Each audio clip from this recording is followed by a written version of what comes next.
पठानकोट के एक निजी अस्पताल के डॉक्टर पर एक मरीज के परिवार ने यह दोष लगाया है कि उन्होंने उनसे पैसे भी ले लिए और इलाज भी नहीं हुआ।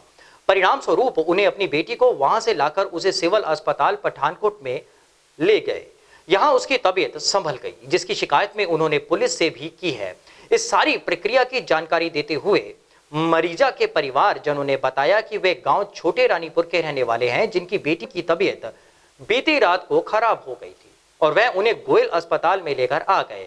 यहां उनकी बेटी को दाखिल कर लिया गया और बदले में 50,000 रुपए उनसे ले लिए। इसके बाद उन्हें और रुपयों की मांग करने लगे। इतना ही नहीं, पैसों को भी अस्पताल ने काउंटर पर लेने की बजाय बाथरूम में रखने को कहा। लेकिन जब उनसे पैसे नहीं बन पड़े तो वे अपनी बेटी को वहां से लेकर आ गए।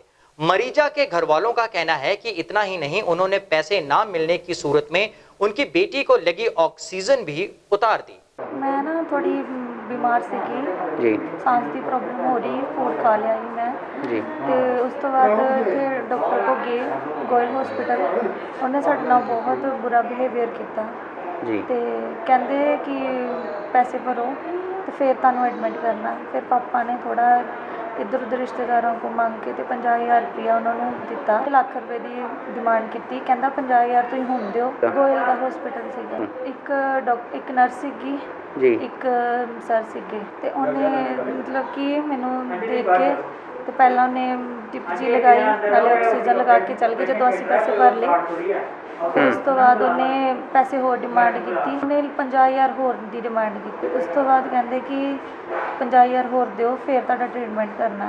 फिर उस तो बाद ऑक्सीजन खोल के लै गए थोड़ी देर बाद तो उन्हें 2 इंजैक्शन लगाए। फिर उन्होंने लैके कहते कि तुसीं जा। उन्होंने सानू करोना का वहम पाया कि तुहानू करोना है, तुसीं सिविल हॉस्पिटल नहीं तुहानू जान देना, इत्थे ही तुहाडा ट्रीटमेंट कर देना ते तुसीं लाख रुपया भर दो ते तुहाडा इत्थे ही पूरा अरेंजमेंट कर दो। फिर टोटल उन्हें लाख रुपये की कीती। 50,000 मैं पहला दे चुकी जी ते 50,000 होर मंग रहे थे। फिर उस तो बाद वो ऑक्सीजन वगैरह खोल के लै गए तो डॉक्टर कहते तुसीं घर जा सकते। मैं बहुत परेशान हुई। उस डॉक्टर ने मैनू 2-2.5 घंटे बहुत खज्जल किया, बहुत ज़्यादा। जोड़े 2 स्टाफ मैंबर से उन्होंने मेरी सिस्टरां नू झिड़कां दित्तियां, गालां कड्ढियां, नाले मैनू भी बहुत परेशान किया। बस उस तो बाद उन्होंने कहते कि तुसीं घर जा सकते हो। जदों पापा ने कहा कि बच्चे नूं तुसीं बचाओ, असीं पैसे भर दांगे, तुसीं पहलां बच्चे की जिहड़ी साह प्रॉब्लम हो रही वो ठीक करो। पर उन्होंने एक नहीं साडी सुनी, वो कहते कि नहीं पहलां तुसीं पैसे भरो फिर ही बाकी का काम करना। फिर डॉक्टर चले गए ऊपर, उस तो बाद कोई थले नहीं आया। बेटी रात को बड़ी बीमार हो गई तो असीं गोयल दे हस्पताल लैके आए तो इन्होंने पहले एडमिट किया अंदर। फिर इन्होंने कहा कि पहले पैसे लगने हैं 50,000 रुपया, ये 700 रुपया एक कट्टिया। इन्होंने 2 इंजैक्शन लगाए तो नाल ऑक्सीजन लगाती। उस तो बाद कहते कि असीं ट्रीटमेंट नहीं लेना, और उन्होंने ऑक्सीजन पुट के तो कुड़ी दी ओह सुट्टी। बाद 50,000 की होर डिमांड की, कहते इनू कोरोना का टेस्ट लेना ही तो तुहाडा इलाज हो जाएगा। स्टाफ ने क्या रात को गालां कड्ढियां, कहते कि बहुत बदतमीजी नाल साडे नाल पेश आए नो ते मेरी कुड़ी ऑक्सीजन नाल तड़फ रही ही बिना ऑक्सीजन तो। इन्होंने कोई सुनवाई नहीं की। ये बहुत गंदा हॉस्पिटल है, इंसाफ मंगने असीं।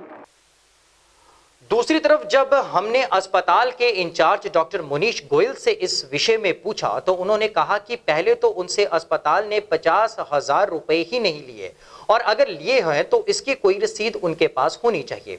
दूसरी, अगर यह इलाज के लिए पैसे थे तो उसे काउंटर पर ना लेकर बाथरूम में क्यों मांगा? यह कोई गलत तरीके से पैसे लेने का मामला नहीं था।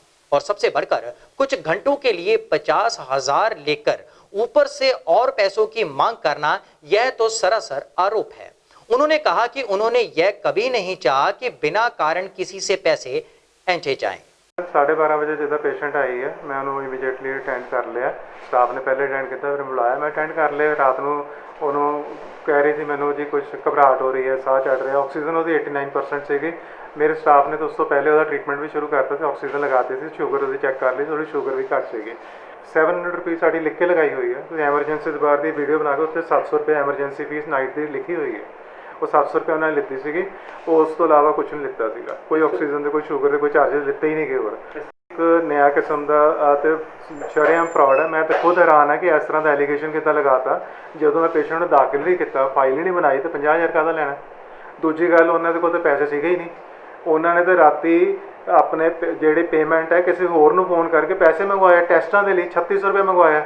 ਔਰ ਉਹ ਟੈਸਟਾਂ ਦੀ ਪੇਮੈਂਟ ਉਹਨਾਂ ਨੇ ਇੰਸਪੈਕਟਰ ਦੇ ਸਾਹਮਣੇ ਮੈਨੂੰ ਦੇਣ ਦੀ ਕੋਸ਼ਿਸ਼ ਕੀਤੀ। ਜਿਹੜੇ ਰਾਤੀ ਇੰਸਪੈਕਟਰ ਜਾਂ ਜੋ ਵੀ ASI ਆਏ ਸੀਗੇ ਉਹਨਾਂ ਦੇ ਸਾਹਮਣੇ ਮੈਨੂੰ ਪੈਸੇ ਦੇਣ ਦੀ ਕੋਸ਼ਿਸ਼ ਕੀਤੀ। 3600 ਰੁਪਏ ਜਦੋਂ ਮੁੰਡਾ ਆਇਆ ਬਾਹਰੋਂ, ਆ ਪੈਸੇ ਮੈਂ ਲੈ ਕੇ ਆਇਆ।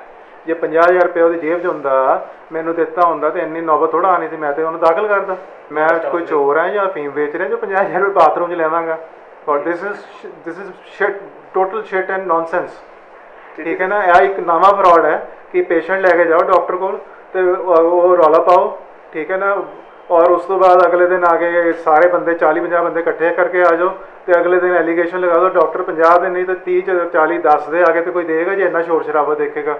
ਉਹ ਤਾਂ ਮੈਂ ਆਪਣੀ ਜਗ੍ਹਾ ਤੇ ਅੜਿਆ ਰਿਹਾ ਕਿਉਂਕਿ ਮੈਂ ਸੱਚਾ, ਮੈਂ ਕਿਸੇ ਨੂੰ ਨਹੀਂ ਬੁਲਾਇਆ, ਇਕੱਲਾ ਹੀ ਸੀਗਾ। ਹਰ 100% ਫੁਟੇਜ ਆ, ਉਹ ਦੱਸੇ ਤੇ ਸੀ ਆ ਕੇ, ਉਹ ਬਾਕੀ ਕੱਲ ਨਹੀਂ ਦੱਸ ਪਾਏ ਕਿਹੜੇ ਬਾਥਰੂਮ ਦਿੱਤੇ ਆ।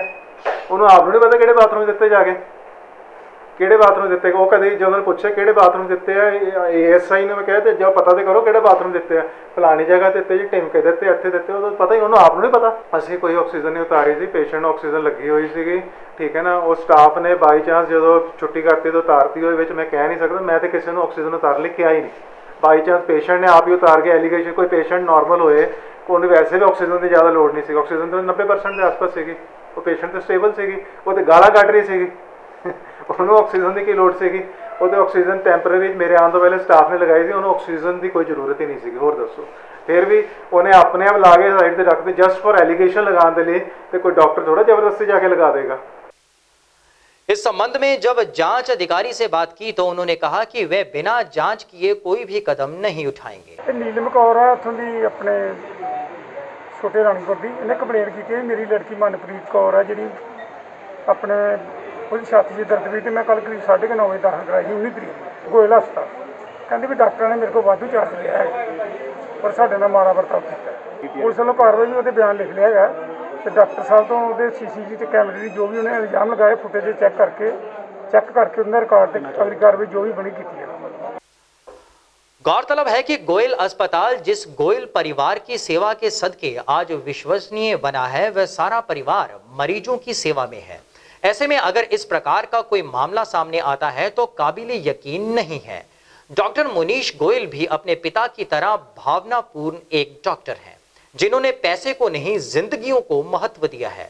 यह बात झुटलाई नहीं जा सकती कि सब लोग और सब डॉक्टर्स एक जैसे नहीं होते, मगर जब दोषारोपण दोष रहितों पर हो तो गलत बात है।